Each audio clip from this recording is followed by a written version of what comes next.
Deux. Bonsoir à toutes et à tous. On est avec Midreshet Yehuda Manitou pour proposer ce cours du Rav Ethan Fison sur le thème de Pessah. Je crois que tu as déjà donné deux cours sur Pessah ces derniers jours, Ah la oui, semaine dernière. la semaine dernière, et là, Bon, allez, vas-y, à toi de jouer. top. Alors, on va pas redire la même chose, hein, même si c'était pas officiellement les mêmes personnages, mais on va essayer de pas dire la même chose. Donc, effectivement, la semaine dernière, à Midrashet Yehuda, on a parlé de la notion de matzah, de qu'est-ce qui était matzah, qu'est-ce qui est pas matzah, et qu'est-ce que ça voulait dire pour nous. Ensuite, dimanche, sur l'Ilmod et sur Shiva Orov de Kelim, on a parlé de la notion de Haseva, le fameux accoudement. Et donc aujourd'hui, on va pas parler ni de l'un ni de l'autre, mais on va parler d'autre chose. On va parler des chiffres. On va parler des chiffres durant le soir du Seder qui tiennent une place toute particulière. On va retrouver évidemment en conclusion du soir du Seder la chanson de Echad Miyodea. On va partir de la fin vers le début. Bon, Echad Miyodea, c'est le moment où les gens ils en peuvent plus. C'est le moment où les gens ils sont fatigués, c'est le moment où vas-y, j'ai envie de rentrer, j'ai envie d'aller me coucher. Yallah.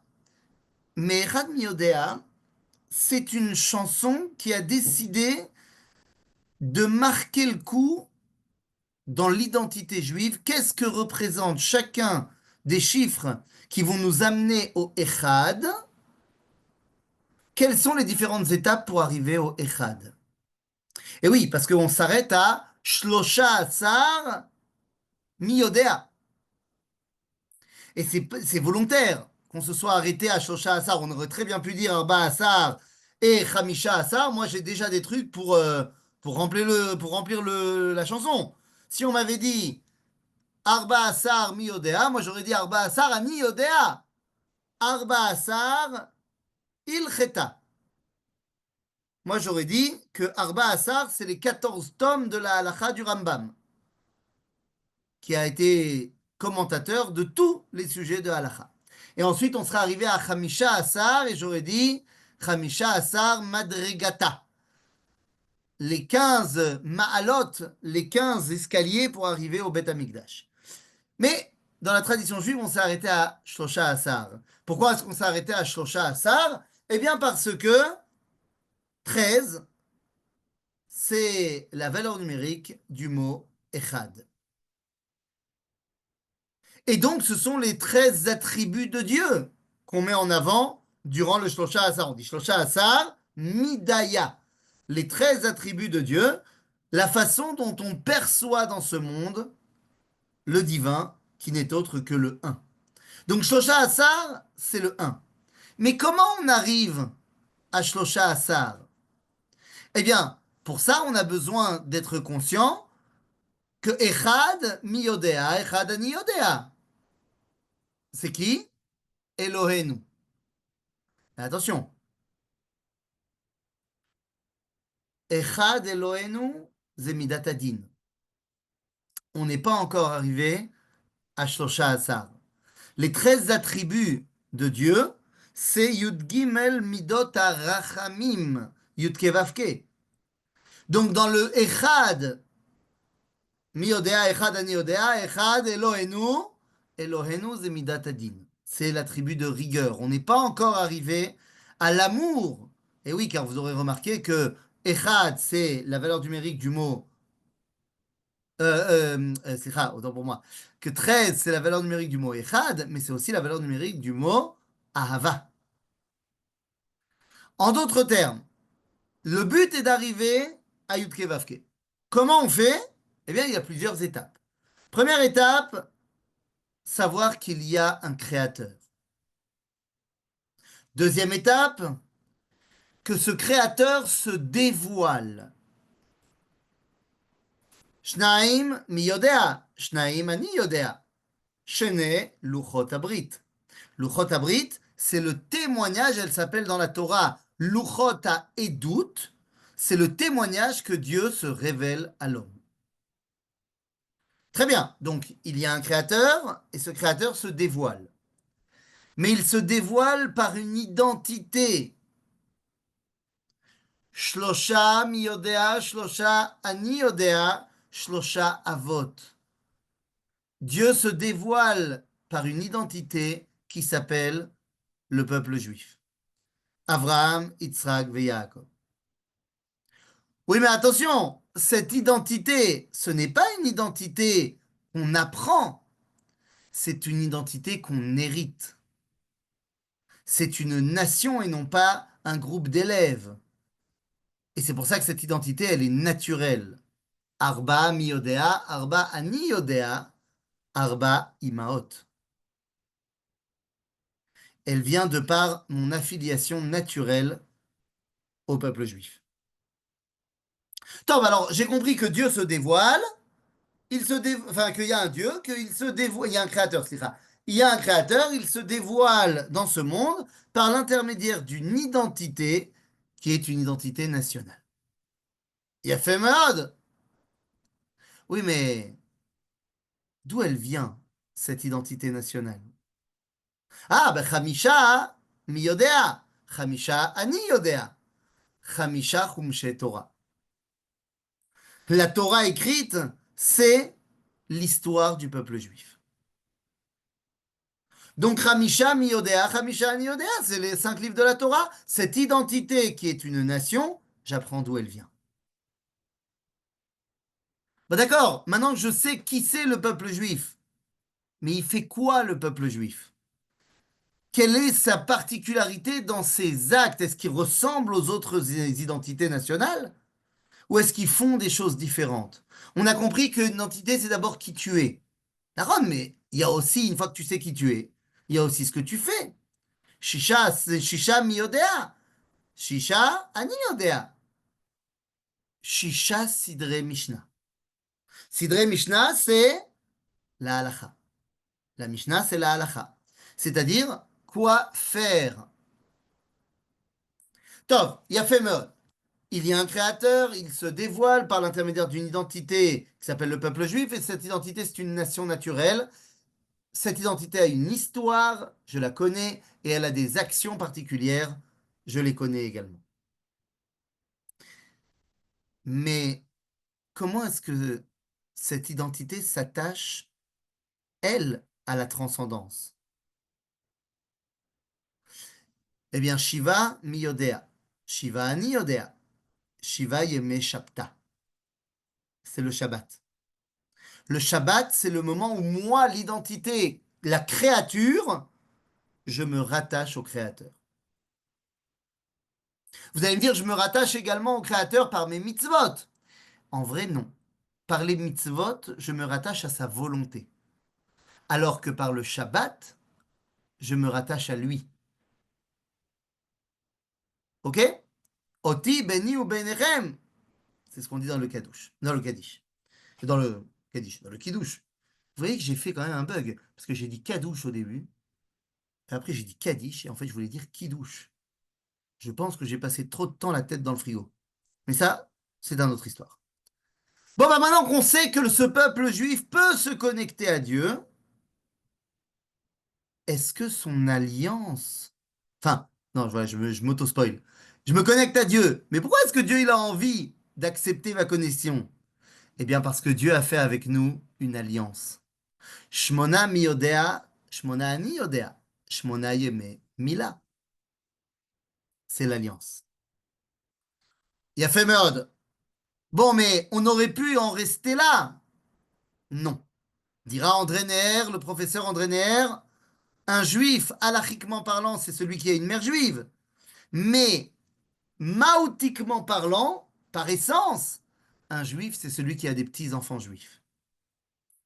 C'est celui qui a réussi à transmettre. Parce que c'est bien beau de dire qu'on a une alliance avec Dieu. Mais elle sert à quoi cette alliance? Cette éternité du peuple juif sert à nous permettre de transmettre l'identité. Nous sommes un peuple qui n'a de repos que lorsque ses enfants continuent dans le droit chemin. Quand on voit nos petits-enfants sous la choupa, Tisha mi yodea, Tisha ani yodea, Tisha yechdé leda. la naissance, la continuité des générations. Tov, yafé meod, yafé meod. Bon, mais j'en ai combien, moi, des mitzvot? Parce que Akadosh Baruch Hu m'a demandé d'englober toute la réalité de ce monde dans le projet de la transmission. Et c'est pour ça que j'ai 613 mitzvot. Donc, Asara Miyodea. Asara Niyodea. Asara Dibraya.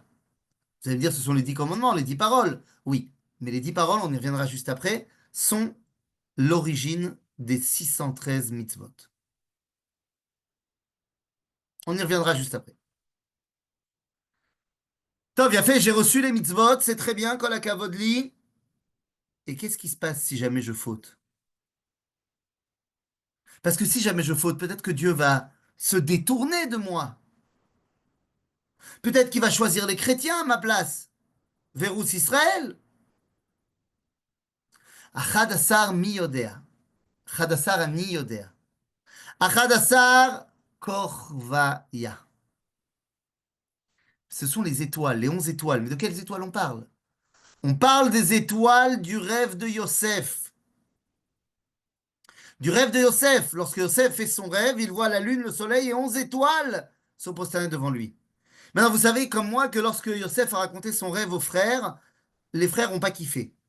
Nous dit le Midrash, il y en a un qui a kiffé grave. Celui qui a kiffé grave, c'était Réhouven. Pourquoi?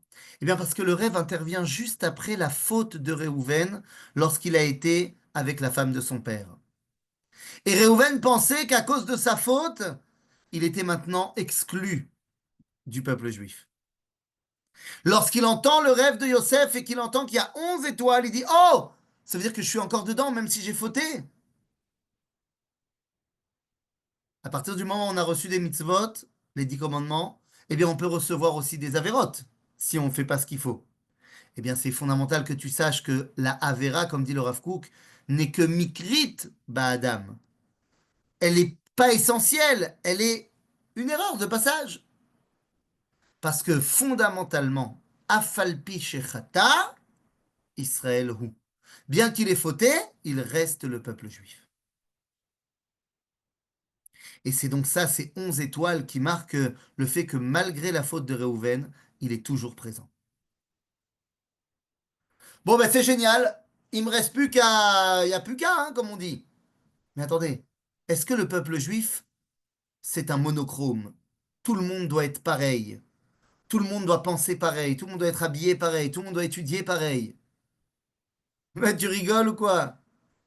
Shtem asar mi yodea. Shnem asar ani yodea. Shnem asar shiftaya. Un peuple juif entier, c'est un peuple juif qui est fait de 12 tribus différentes. Un peuple juif réel, c'est un peuple juif qui va faire Bibilou, et aussi Etmol, et aussi qui va jeter le maror par la fenêtre, et aussi qui va manger une racine dégueulasse le soir du Seder. C'est tout ça ensemble. En fait, il faudrait que notre soir du Seder, on fasse tous les minagim de tout le monde. Bon, le problème, c'est que ça durerait 3 heures, vraiment, 3 heures de plus que ce que ça dure déjà 3 heures. Mais en vrai, on devrait réunir tous les minagim le soir du Seder. Ben oui, parce que Ham Israël, c'est tout le monde. Une fois que j'ai compris, je récapitule, qu'il y a un créateur, ce créateur se dévoile. Il se dévoile par l'intermédiaire d'une identité. Cette identité, c'est un peuple naturel qui a une histoire, qui fait des actions particulières, qui sait s'attacher à Dieu, qui a reçu une alliance éternelle, qui s'occupe de transmettre cette alliance de génération en génération, qui va dévoiler Dieu dans chaque étape de la vie par les mitzvot, qui même s'il trébuche et faute, reste le Fils de Dieu, et qui finalement est entier lorsqu'il est avec toutes ses couleurs. Une fois que tu es arrivé à Shtem Asar Midaya, alors tu peux arriver à Shlosha Asar Midaya. aux 13 articles, attributs, si vous voulez, d'Akadosh Baruch Hu, Midot Arachamim, qui dévoilent Yud Kei Vav Kei. En fait, ce Echad Miodea est bien plus qu'une chanson, elle dévoile tout le projet divin. Bon, alors il y a comment dire, un autre chiffre très important. J'ai parlé tout à l'heure des 10 commandements qui sont en fait les 613 mitzvot. Bon, ça, c'est pas très compliqué. Nous le savons que Dieu nous a parlé les 10 commandements au Mont Sinaï et qu'ensuite, lorsque Moshe est redescendu avec les fameuses tables de la loi, eh ben, il est revenu aussi avec la Torah qu'il a commencé à nous enseigner pendant les 40 ans du désert. Et cette Torah, eh bien, ce sont les 613 commandements. En d'autres termes, le dévoilement divin commence par 10 pour devenir 613. Eh bien, les amis, on retrouve la même dynamique dans la Haggadah.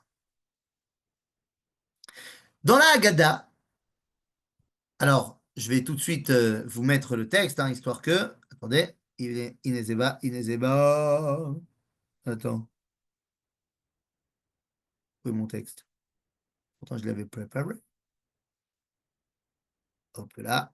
Word. Iné. Normalement, c'est là. Non, oui, non. Oh, où est mon. Mhm. D'accord.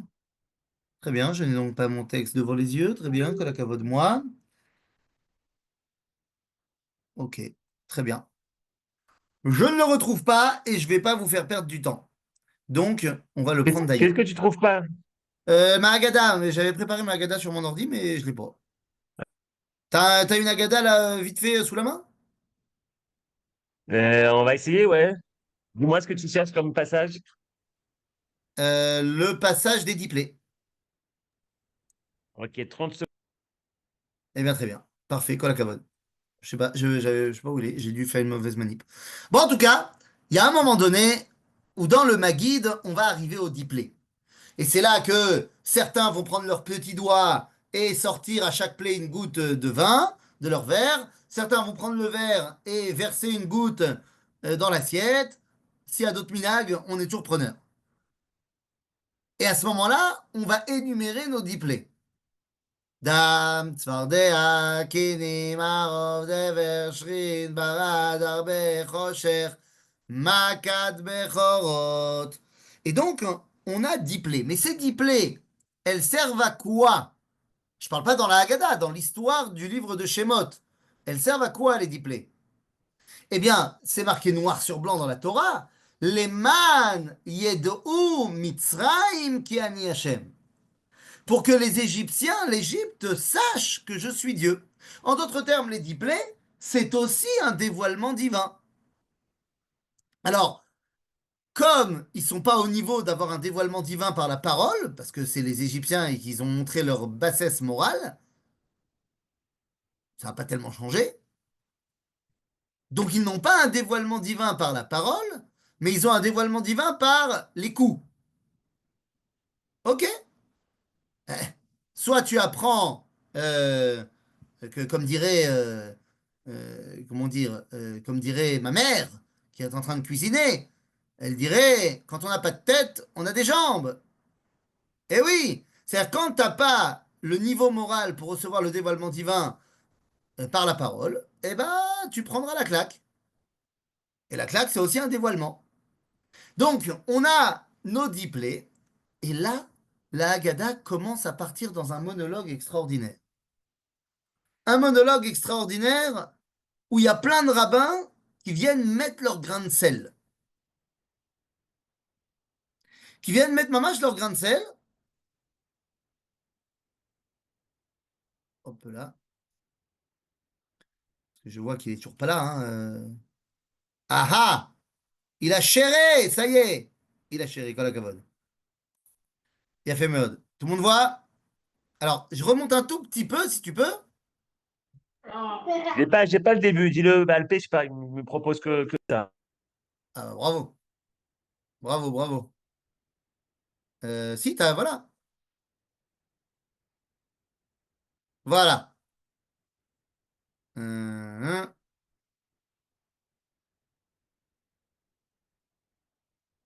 hop là. Bon.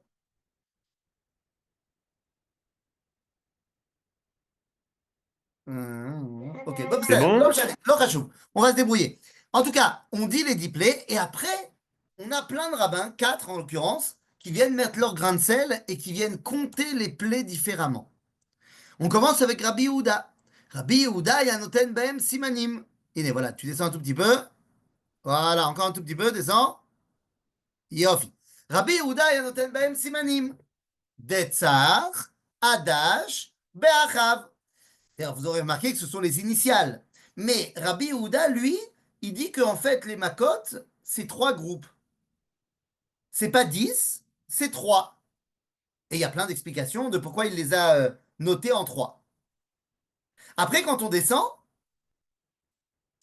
il y a un autre rabbin. Voilà. Rabbi Yossi Agelili. Rabbi Yossi Agelili, il vient, il dit Minayin ata omer shelaku mitzrim bemitzrayim eser makot. Pourquoi tu dis qu'ils ont eu que 10 plaies? Ve'alayam laku chamishim makot. Sur la mer, ils ont pris 50 makot. במצרים מה הוא אומר? ויאמרו אחר תומים אל פרעה אצבע אלוהים היא. ועל הים מה הוא אומר? וירא ישראל את היד הגדולה אשר עשה השם במצרים. ויראו עם את אדוני ויאמינו באדוני ומשה עבדו. Donc en fait, Rabbi Yossi Aglili te dit, regarde, il y a marqué au propos des Makot que c'était la main de Dieu. Et nous, on dit aussi qu'à l'ouverture de la mer Rouge, il y a eu la main de Dieu. Donc ça veut dire qu'eux aussi, ils ont eu des Makot là-bas. Kama laku be'etzba eser Makot. Et mormeata bemitzraim laku eser Makot. Ve'alayam chamishim Makot. Parce que comme dans la plaie, il y a marqué Yad, Etzba, Elohim Hi. Ils ont dit c'est le doigt de Dieu. Ah, doigt de Dieu, c'est 10. Dans une main, il y a 5 doigts. Donc, sur la mer, ils ont pris 50 Makot. Et à ce moment-là, Rabbi Yossi Aglili, lui, te dit, en fait, en tout, les Égyptiens, ils n'ont pas eu 10, ils ont eu 60 Makot. OK? 10 en Égypte et 50 sur la mer. Après, arrive un autre rabbin, Rabbi Eliezer. Et Rabbi Eliezer Omer, מניין שכל מכה ומכה שהביא הקדוש ברוך הוא על המצרים במצרים הייתה של 4 מכות. Chaque plaie en Égypte, en fait, c'était 4 plaies. שנאמר, ישלח בם, comme il est écrit, il leur a envoyé, חרון אפו, אברהם וזעם וצרם, משלחת מלאכי רעים. Alors il te dit, Evra, c'est une maka. Zam, c'est une autre maka. Tsara, une troisième. Et Mishlachat Malaché Reim, Arba. Et donc, Rabbi Eliezer, il te dit, Omer me'ata b'mitzrayim laku arbaim makot, ve'alayam 200 makot. Parce qu'on fait toujours x5. Donc, pour Rabbi Eliezer, ils ont chopé, les Égyptiens, 240 plaies. Et enfin arrive Rabbi Akiva, qui dit, רבי עקיבא אומר, מנין שכל מכה ומכה שהביא הקדוש ברוך הוא על המצרים במצרים הייתה של 5 מכות. שנאמר, ישלח בם חרון אפו, אברהם וזעם וצרה במצרת מלאכי רעים. Alors lui, il décompte autrement. Il dit, חרון אפו, c'est 1, Evra, c'est 2, Zam, c'est 3, Tsara, c'est 4, et Mishlachat Malachi Reim, c'est 5. Donc, il te dit, Rabbi Akiva, en Égypte, ils ont pris 50 plaies, et sur la mer, fois 5, donc 250 plaies. Donc en tout, 300 plaies. OK? Nous avons donc 4 rabbins qui décomptent autrement. Nous avions les 10 plaies de base. Rabbi Yehuda, il en a rajouté 3. Ensuite, Rabbi Yossi, il en a rajouté 60. Ensuite, Rabbi Eliezer, il en a rajouté 240.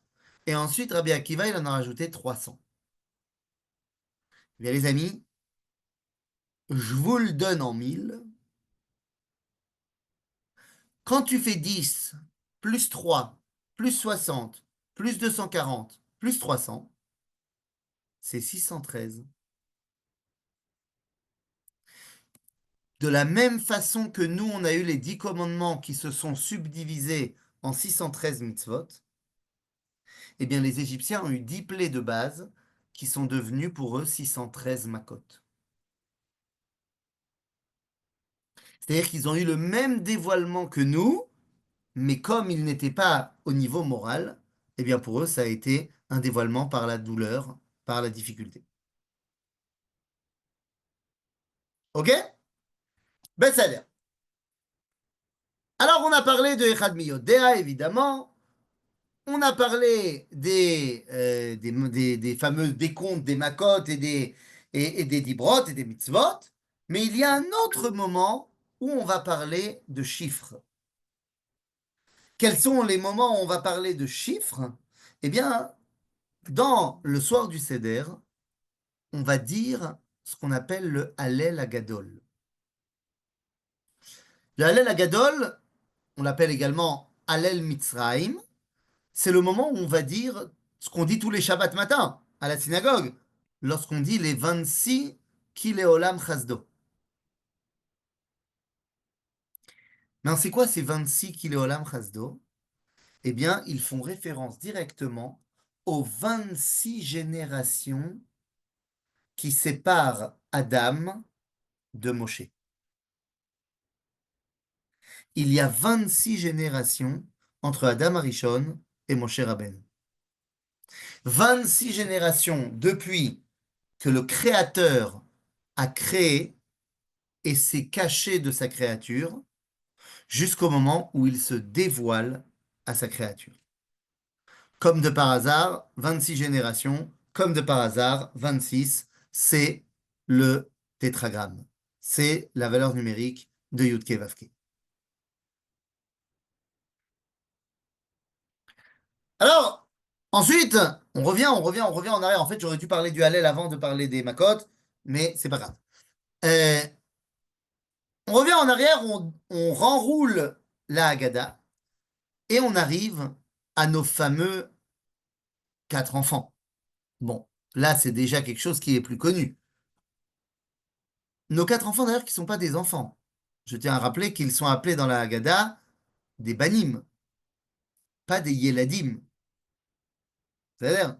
Mais on ne va pas rentrer sur les quatre Banim et expliquer chacun ce qu'il veut dire. Nous, on est aujourd'hui dans les chiffres.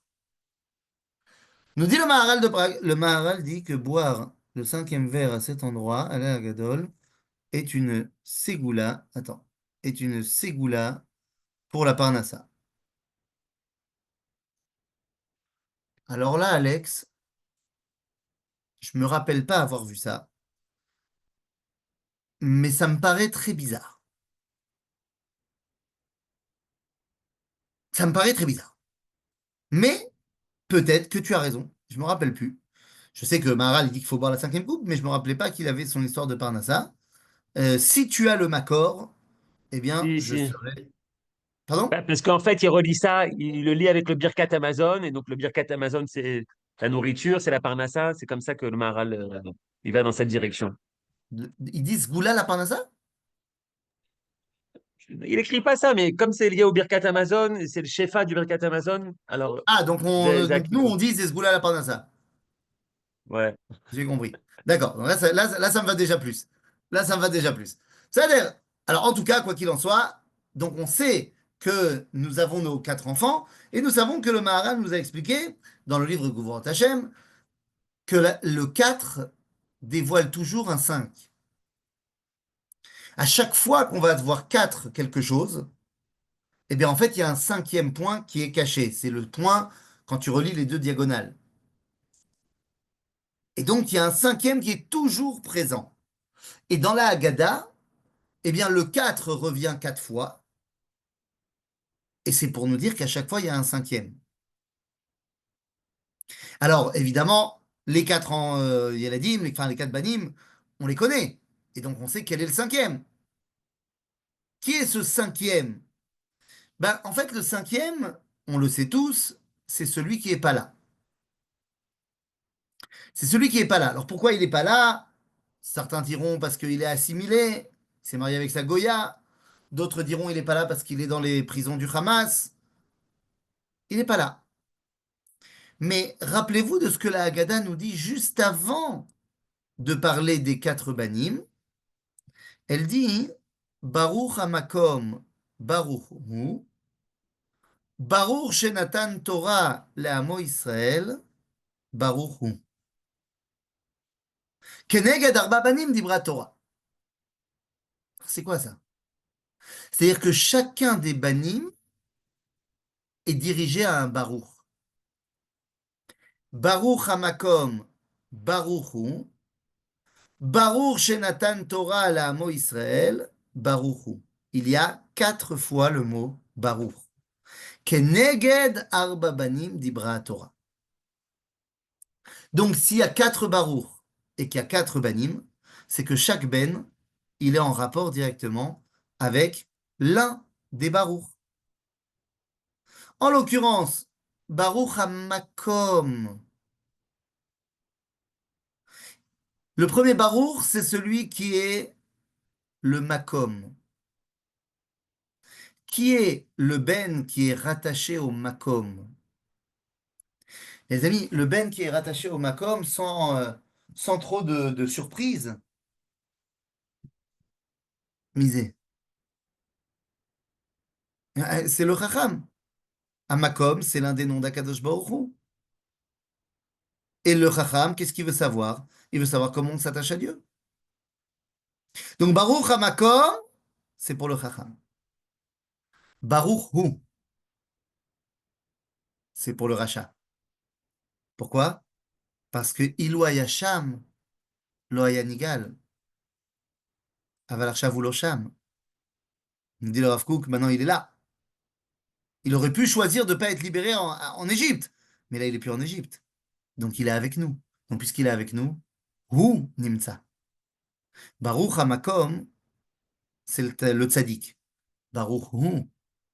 Ken, Gam Arasha, c'est ce qu'on a dit tout à l'heure. Baruch Hu. Baruch Shenatan Torah le Amo Israël. Misé, c'est Atam ou Ashalem. Il dit Mazot, qui bechozek yad otzi Hashem mi Mitzrayim. Et mi, et Am Israël. Le Tam, il veut se connecter au peuple juif. Baruch Shenatan Torah avalemi le Amo Israël. Et un dernier, c'est le Baruch Hu. C'est qui le dernier Hu? Le dernier Hu, c'est celui qui n'arrive pas à ouvrir la bouche.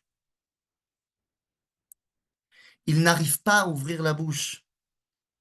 Et donc, on se tourne vers la jeune fille de la soirée et on lui dit Ve'at petar lo.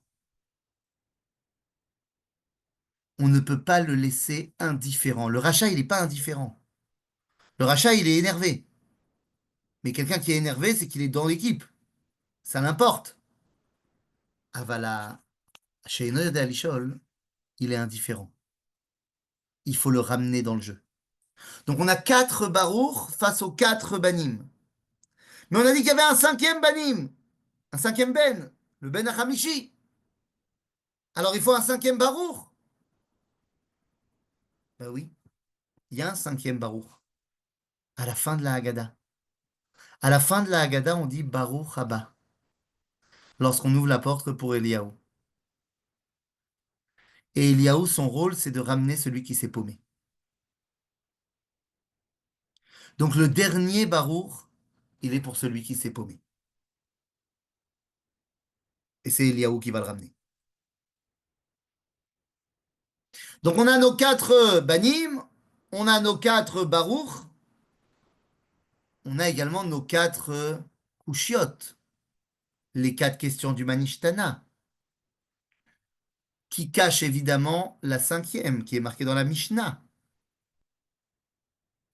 qui nous dit pourquoi est-ce que d'habitude on peut soit manger grillé, soit manger cuit, et ce soir que grillé. On en a parlé dans le cours de dimanche, c'est le Korban Pessah. La 5e question, elle fait référence directement au Korban Pessah, au sacrifice pascal. Et évidemment, nous avons les 4 coupes de vin. Alors, ce n'est pas à la Midreshet Manitou que je vais apprendre ça, puisque c'était l'un des fers de lance de Manitou. mais on boit la cinquième coupe. Rabotai, on boit la cinquième coupe. Halakha le maaseh. Mais pourquoi on la boit? Pourquoi y a-t-il cinq coupes? C'est pas la coupe d'Eliaou? Mais bien sûr, les cinq, enfin, les quatre coupes de vin que tout le monde boit, elles sont directement liées aux quatre termes de délivrance qui sont marqués dans la paracha de Vaïra dans le livre de Shemot. Mais comme vous le savez, il y a là-bas un cinquième terme de délivrance. Il y a marqué Ve'otseti etrem mitachat tzivlot Mitzrayim, Ve'itzelti etrem me'avodatam, Ve'galti etrem me'avoda kasha, Ve'lakachti etrem lilam, Vidatem ki ani Hashem. Je vais vous libérer, je vais vous sauver, je vais vous guéouler, et je vais vous prendre pour moi comme peuple. Il a fait meurtre. Sauf que le verset de ça, enfin, la Torah continue, et le verset suivant nous dit Ve'eveti etrem el haaretz. Et je vous amènerai en terre d'Israël. Maintenant, pendant 2000 ans, on savait bien que le verset continuait. Mais comme on était au fin fond de l'exil, à Oran, à Tafilalet, je sais pas moi, au Caire, à Cracovie, à Metz, bon, bien que Metz a un statut particulier de sainteté qui dépasse le reste de la planète, mais bon, ah bah oui, ah bah oui. D'abord, vous le savez, je le dis tout le temps, c'est pas moi qui ai décidé d'être chauvin, c'est la halakha. Puisque, comme vous le savez, il y a une bénédiction qu'on ne peut dire que à Metz. On ne peut pas la dire à Jérusalem, on ne peut pas la dire à Tel Aviv, on ne peut la dire que à Metz. Oui, c'est marqué dans le Sidour, dans les Sidour Tfila Bloc. Il y a marqué à Metz, on ajoute. C'est la bracha qu'on dit dans les Birkot à Shachar, dans les brachot du matin, après avoir dit Baruch ata Hashem Elokeinu melech haolam shelo asani isha ou shasani kirtsono, eh bien on ajoute Baruch ata Hashem Elokeinu melech haolam magbia shefalim. Voilà, c'est une bracha qu'on ne dit que à Metz. Donc, franchement, un endroit qui a mérité d'avoir une bracha en plus, ça veut dire que certainement c'est quelque chose de très particulier. Bon, en tout cas, Metz, c'est quand même pas Eretz Israël. Et donc, ben, quand on a été pendant 2000 ans un peu partout, qu'est-ce que tu veux qu'on dise Ve'eveti etrem. On dit pas. Comme on a arrêté de manger le Korban Pessah pendant 2000 ans d'exil, et donc on a enlevé la question du Korban Pessah dans Manishtana, eh ben on n'était pas en Israël, donc on a enlevé la cinquième coupe face au cinquième terme de délivrance. Et on a mis la cinquième coupe comme ça sur la table, on a dit c'est la coupe d'Eliaou. Pourquoi? Ben parce que Eliaou, c'est celui qui est censé nous ramener en Eretz Israël. Donc, on a mis nos espoirs dans le verre d'Eliaou. Il a fait merde. Mais dites-moi, dès que demain on pourra reconstruire le Beth Amikdash et on refera le Korban Pessah, est-ce qu'on continuera à manger que de la ficomane tout moche avec de la matzah? Ou quand on refera le Korban Pessah, eh bien on mangera le shawarma? Ben évidemment qu'on mangera le shawarma. Le fait qu'on mange de la matzah aujourd'hui pour le Korban Pessah, c'est parce qu'on n'a pas un Korban Pessah. Mais quand on le refera, ben on le remangera. De la même façon, quand on était bagalout, ben on était bagalout. Et donc le cinquième vers qui fait référence au terme de délivrance où Dieu nous dit je vous ramène en Israël, ben on l'a pas bu parce qu'on n'était pas là. Aval aujourd'hui, on est là. Donc puisqu'on est là, il faut le boire. À la limite, que ceux qui habitent pas en Israël ne le boivent pas, maïle. J'entends. Bien qu'en vrai, ça dépend pas de ta situation géographique. Ça dépend du peuple juif. Et donc tout le monde doit la boire, qu'on soit en Israël ou pas. Mais ceux qui sont en Israël, mais à mon avis, la question ne doit pas se poser. Bien sûr qu'on doit boire la cinquième coupe, puisque nous sommes en train de la vivre. Donc vous voyez qu'à chaque fois qu'on a quatre, en vérité, on a cinq. Et puis il nous reste un dernier chiffre. Un dernier chiffre dans la Haggadah qui se balade. Si j'en ai oublié d'autres, faites-le moi savoir. Mais le dernier truc qu'on dit, c'est dans le Manishtana.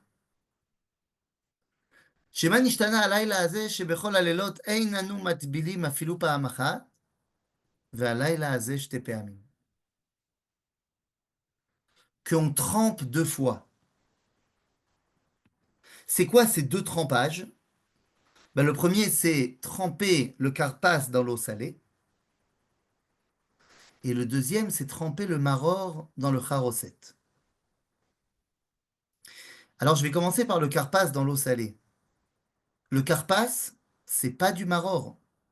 C'est pas amer, le céleri. Non, c'est pas amer. Non, je te vois, Brigitte. C'est pas amer. Je sais pas comment toi tu le cuisines. Je t'ai pas dit de manger les feuilles, hein. T'as qu'à manger la tige. Mais je sais pas, moi, mets un peu de silane maximum. Kitsour, le karpas, c'est pas amer. D'autant plus quand les Ashkénazim, ils bouffent une patate. Donc, la patate, je peux t'assurer, c'est pas amer. Bon, c'est pas du vrai karpas. Le vrai karpas, c'est le céleri. Mais attendez, mais c'est quoi cette histoire de céleri? Pourquoi on trempe le céleri dans l'eau salée? Alors, on trempe, enfin, on mange un légume cru en début de repas, une crudité, pour s'ouvrir l'appétit. Parce que ce soir, on veut montrer on est bien. Donc, on veut ouvrir l'appétit, on va bien manger, tout ça. On le trempe dans l'eau salée pour l'assaisonner. Très bien. Mais pourquoi on nous a demandé de prendre du carpas? Pourquoi pas un autre légume? Pourquoi pas une carotte? Eh bien, on prend du carpas parce que le carpas s'appelle carpas parce qu'il a des passim. Il y a des rainures dans le céleri, dans la tige, dans le branche de céleri.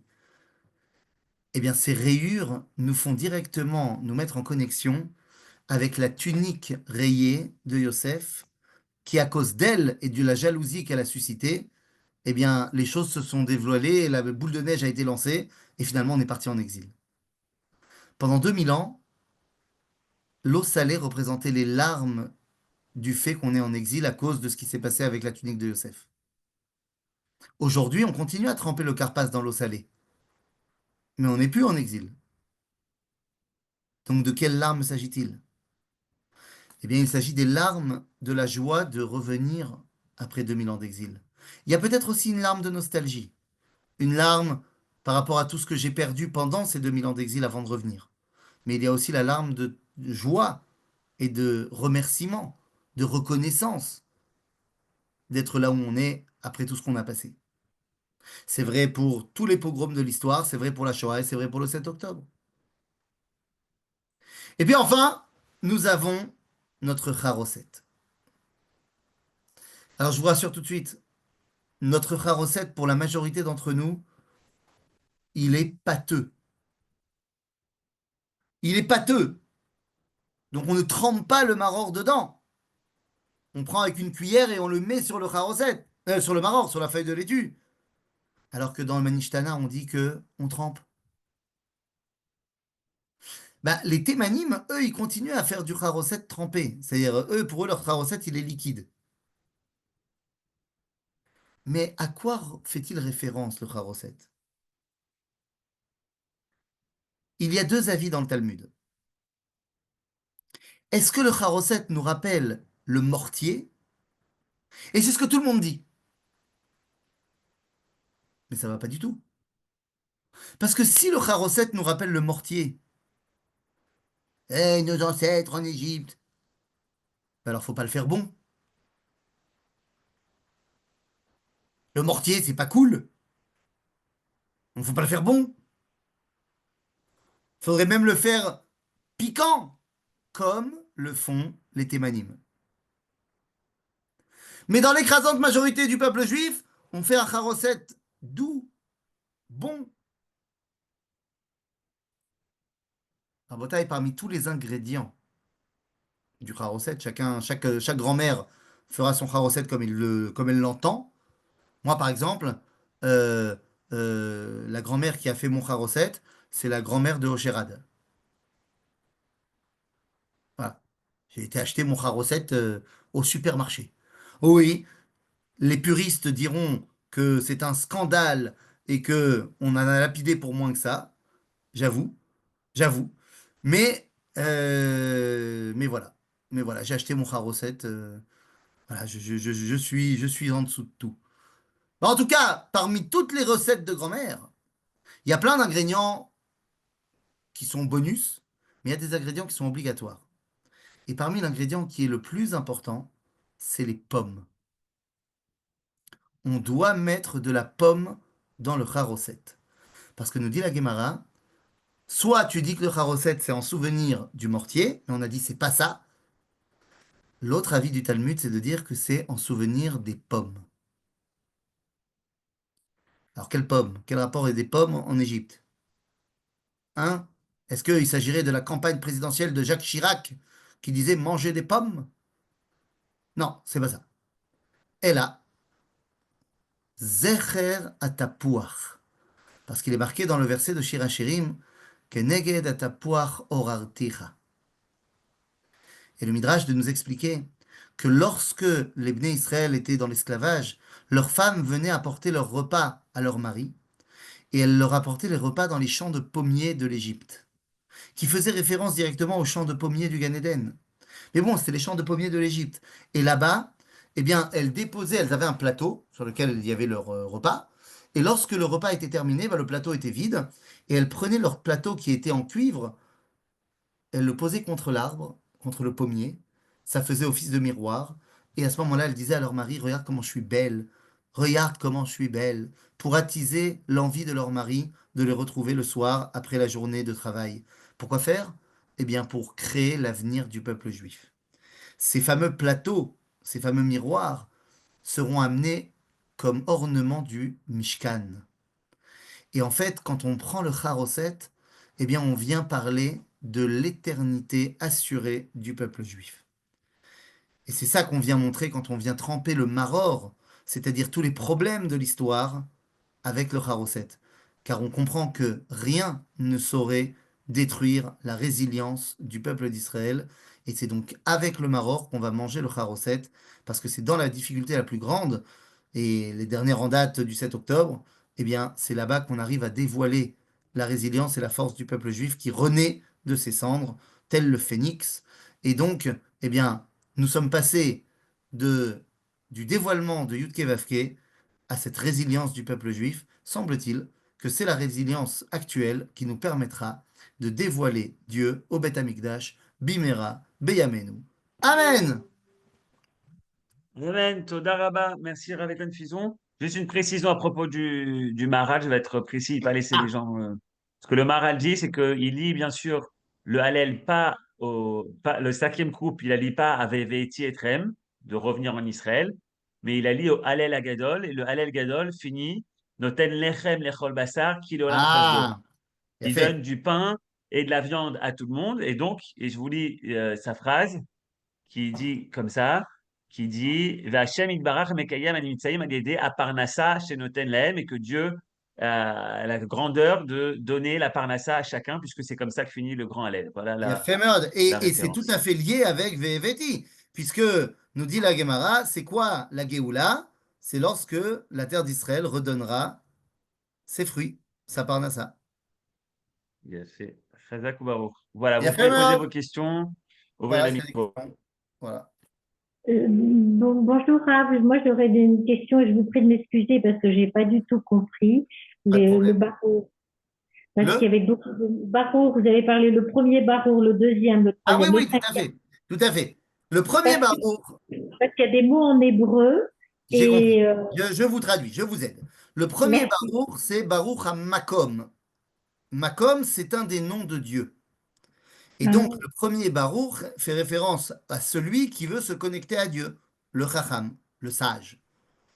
Le deuxième barour, Baruch Hu, c'est lui. Et lui fait référence au rachat qui aimerait se sortir de l'équipe. Et on lui dit, mais tu n'y arriveras pas. On ne te laissera pas te déconnecter du peuple juif. Ensuite, il y a le Baruch Shenatan Torah Le'amo Israël, c'est celui qui a donné la Torah au peuple juif. Et ça, c'est le Tam qui veut qu'on lui raconte l'histoire du peuple juif. Et le dernier Baruch, Baruch Hu, c'est celui qui est indifférent qu'il va falloir rattacher. Et enfin, le cinquième, c'est celui qui est rattaché à Eliyahu Hanavi, qui va nous ramener celui qui s'est paumé. Le troisième, c'est celui qui, vous avez Qui dit veut, Tam. oui, le Tam, qui veut qu'on lui raconte l'histoire du peuple juif. D'accord, merci beaucoup. Voilà.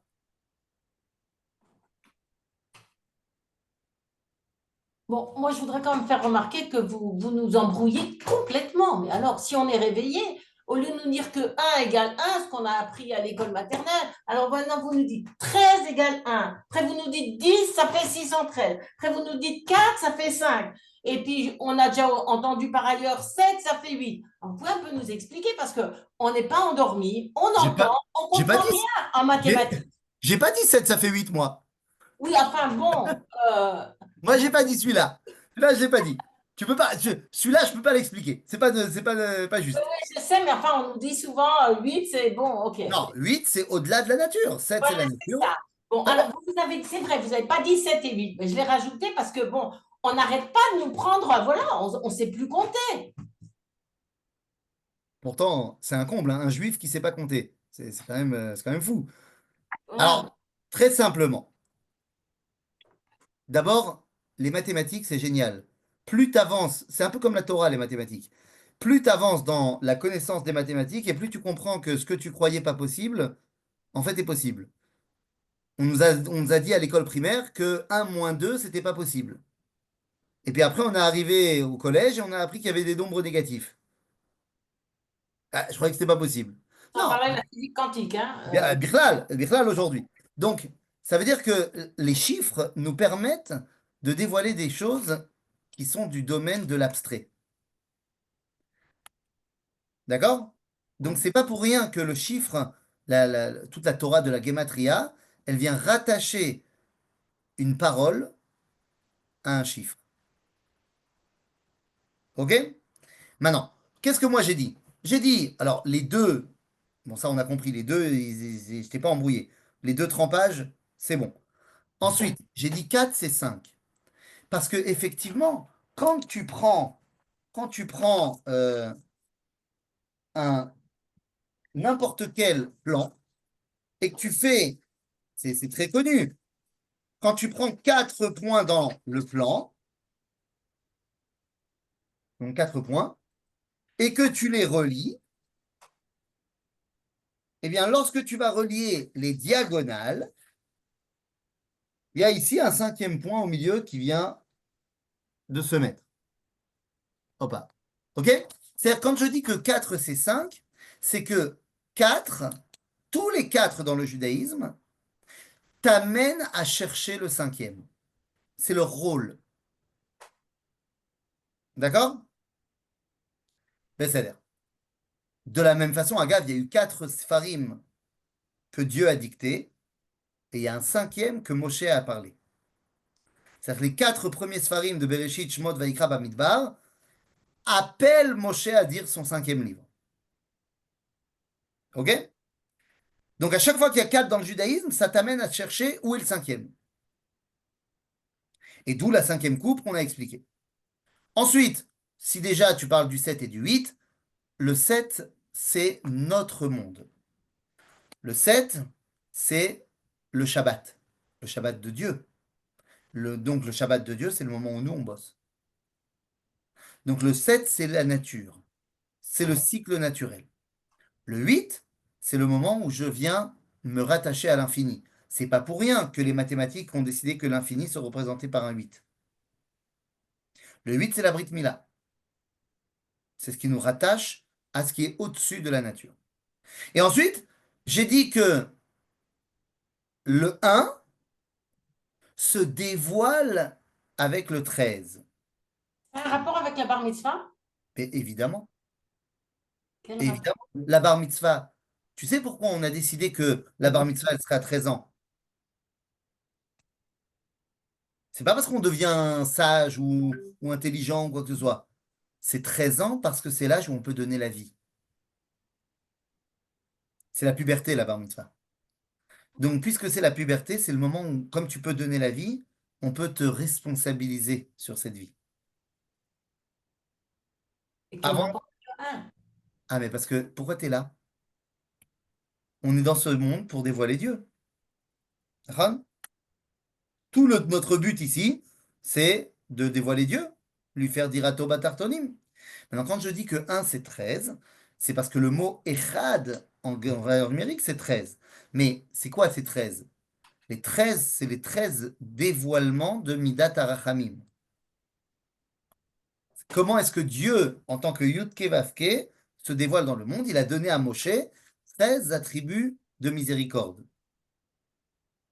Et donc, c'est ce qui nous permet de passer du Echad Elohenu, de Bereshit bara Elohim et Hashamayim et Haaretz, Levaya bayom ha'u venisgav Hashem levado bayom ha'u.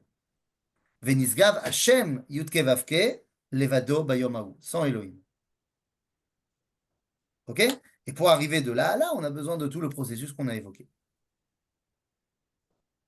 Ça marche? תודה רבה. Chazak ou Baruch? Rav, y a-t-il une relation avec le 4 quand après le 4, on recherche le 5, on cherche le 5, pardon. Est-ce qu'il y a-t-il une relation avec le chiffre 5 que les séfarades aiment contre le mauvais œil? Eh ben, alors, je ne sais pas si contre le mauvais œil ou pas, mais certainement, certainement, certainement. Hamza sur toi. Voilà. Mais Non, je pense, bah, sûrement, je ne sais pas. Je ne suis pas la bonne personne pour demander.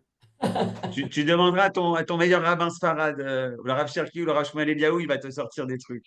Voilà, parce que le Rav Cherki, c'est le plus ashkénaze de tous les Sfarades, donc je ne suis pas sûr que ça va marcher. Je Non, ne Shmuel veux pas Eliaou, il doit avoir des trucs dessus. question à Rav Cherki. Je préfère vous poser à Rav Fison que vous poser la question à Rav Cherki, pardon. Je vais essayer de Parce lui que demander. j'ai l'air ridicule avec cette question, mais ça Mais me non, il n'y a pas de choque, mauvaise question. ça me revient tout de suite à l'esprit à chaque fois quand on parle du 5. Vous ne seriez pas un peu tunisienne sur les bords? Pas du tout, Ah, ben pas écoutez. du tout. hein. Ni Ashkenaz, Ah bah. excusez-moi. Ah ben voilà, ben voilà. C'est comme ça. Il y a fait mode. Merci Question? beaucoup.